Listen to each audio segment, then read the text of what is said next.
Shalom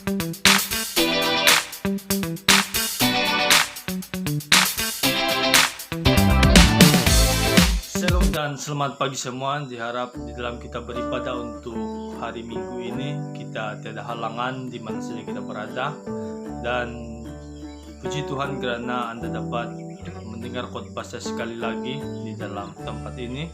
Dan sebelum kita memulakan ataupun mendengar khotbah pada pagi ini, mari saya jemput semua saudara dalam berdoa. Mari kita tunduk kepala dan berdoa.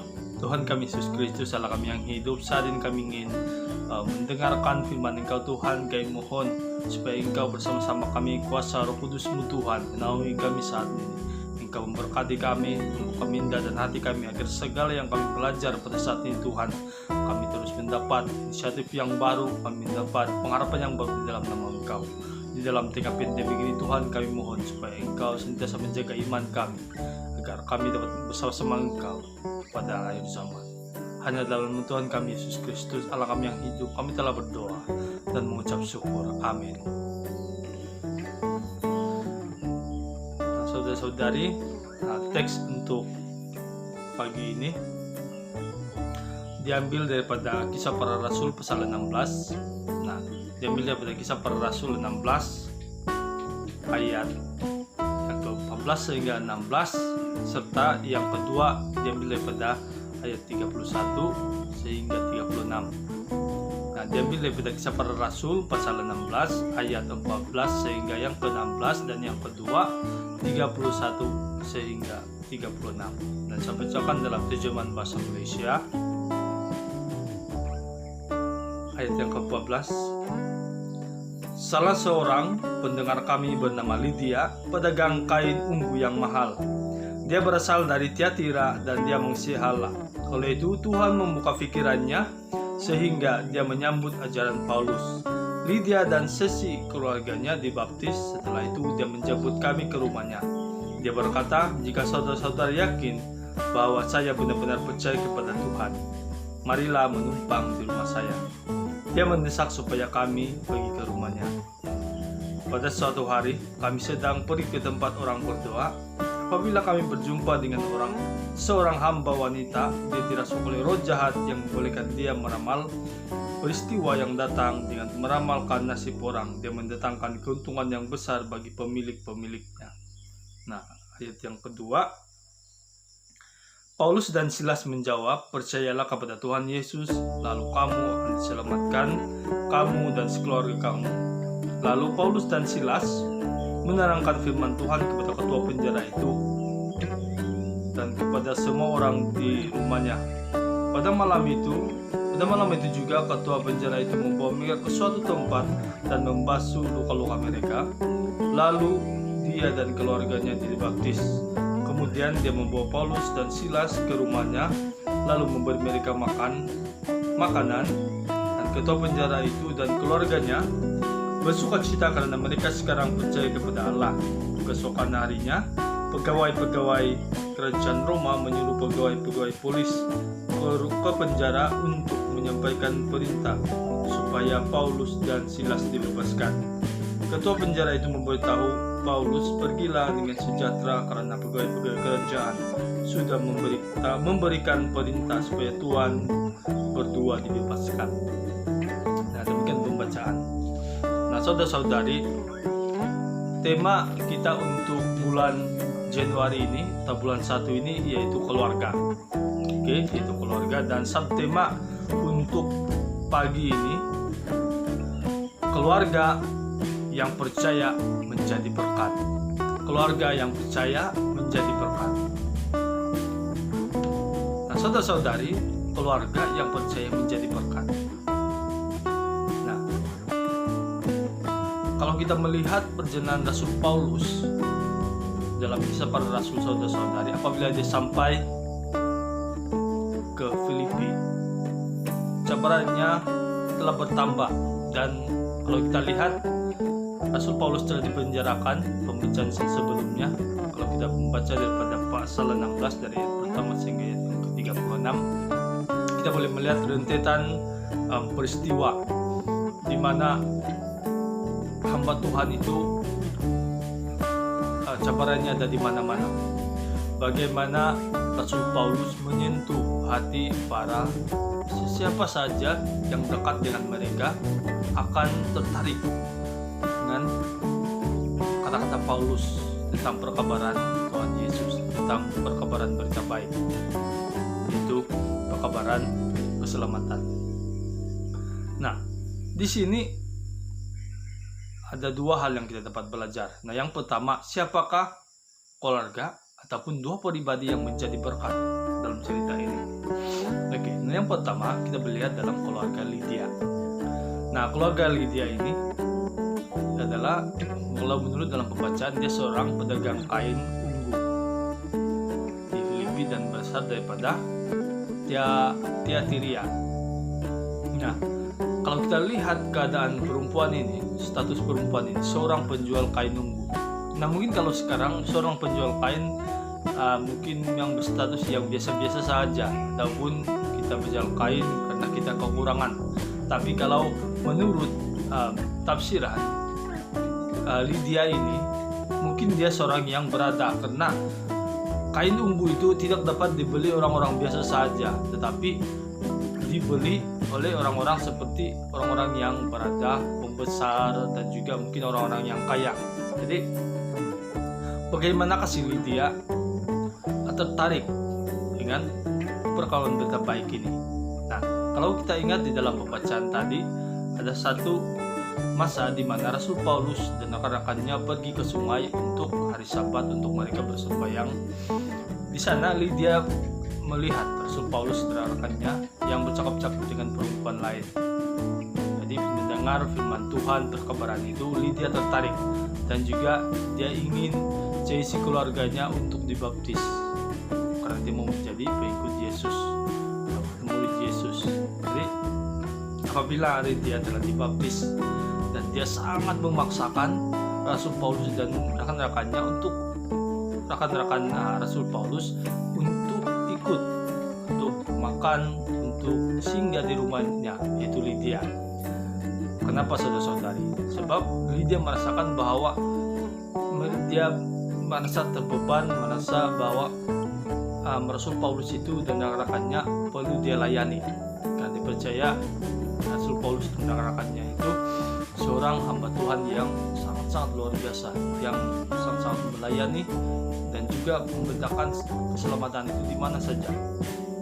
Dan juga ada juga tafsiran mengatakan bahwa Lydia adalah seorang Yahudi, meskipun pada saat itu selepas ada juga tafsiran lain mengatakan bahwa Lydia ini bukan orang Yahudi, tetapi apabila dia percaya kepada pengajaran Tuhan Yesus, dia telah dibaptis dan menjadi orang Yahudi. Nah, jadi kita melihat bahwa apabila Lydia mendengar berita keselamatan daripada Rasul Paulus, dia tidak berpikir lagi, saudari. Dia terus mengambil keputusan untuk ikut Yesus, untuk dibaptis karena dia ingin diselamatkan. Dan juga sebagai imbal baliknya, saudara-saudari, Lydia tidak melepaskan Rasul Paulus dan rekan-rekannya sehingga mereka dapat menginap di rumahnya. Bukan karena Lydia memperlihatkan kekayaannya, tetapi Lydia ingin memberi mereka satu pertolongan yang simpel-simpel saja, yaitu memberi tumpangan dan juga makanan kepada mereka. Dan Lydia tahu bahwa Rasul Paulus dan rekan-rekannya itu sangat kepenatan, mungkin sangat kepenatan karena sudah berjalan jauh. Dan keluarga yang kedua adalah ketua penjara. Nah, ketua penjara ini, saudara-saudari, di mana satu peristiwa yaitu gempa bumi yang berlaku di dalam penjara sehingga penjara itu rusak dan juga semua pintu-pintu penjara itu terbuka.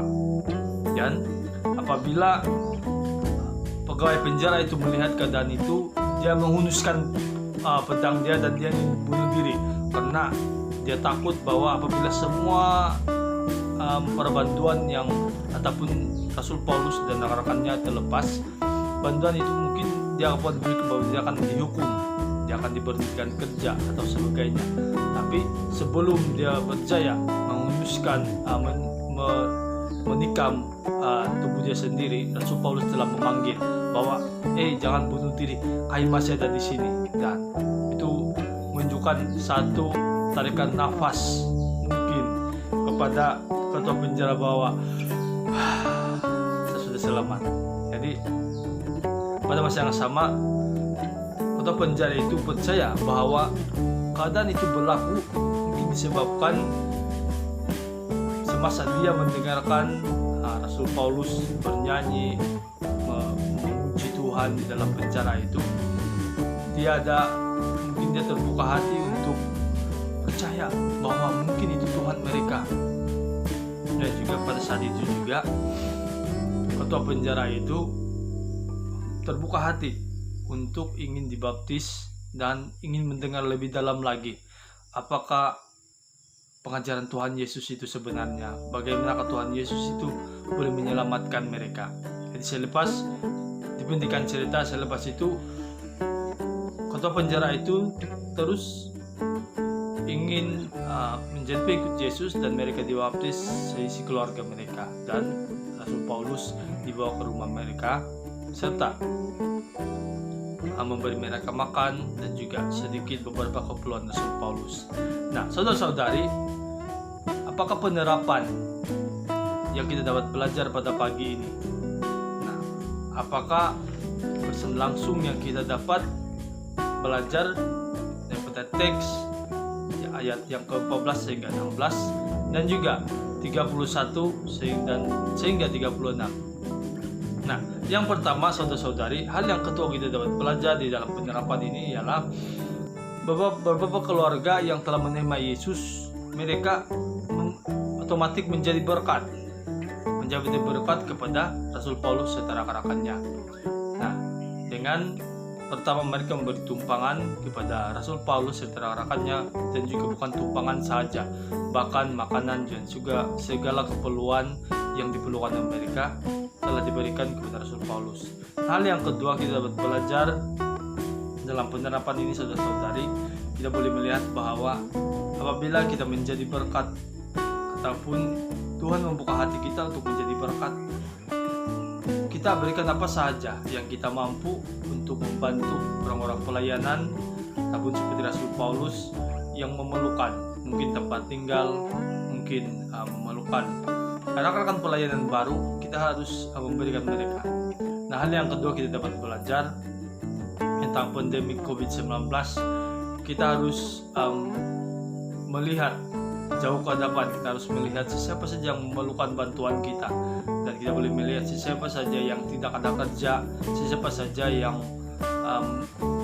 pendapatannya berkurang, dan juga mungkin mereka yang dahulu sedikit pendapatan sehingga sekarang ini pada musim pandemik ini saudara-saudari, mereka langsung tiada tempat untuk berpaut, tempat untuk mencari keuangan. So kita sebagai hamba-hamba Kristus, kita sebagai orang-orang yang telah diberkati Tuhan, kita harus memberkati orang lain, karena saya percaya bahwa Tuhan Yesus itu sentiasa mengasihi kita, dan juga kita boleh mengasihi orang lain. Nah, kalau kita lihat dalam dua pribadi yang telah diberkati Tuhan, yaitu Lydia dan juga pegawai istana. Dua pribadi yang telah diberkati Tuhan, yaitu Lydia dan juga pegawai penjara itu, saudara-saudari.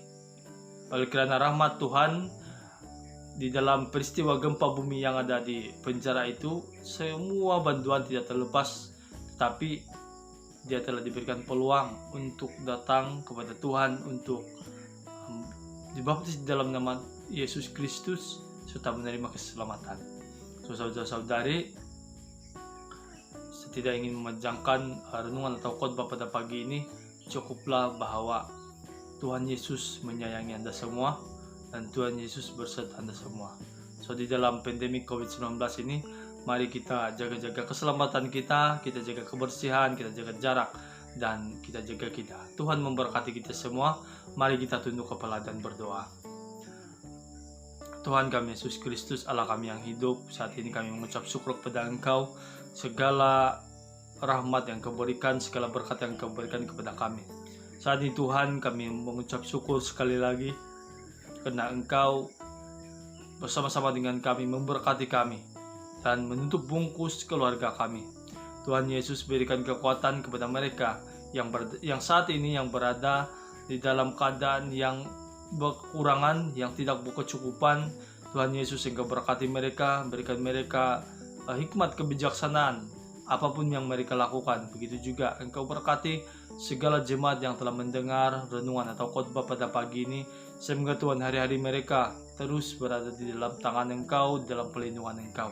Berkati mereka Tuhan, supaya mereka menjadi keluarga yang memberi berkat kepada orang lain dan juga kepada siapa saja yang ada di sekeliling mereka.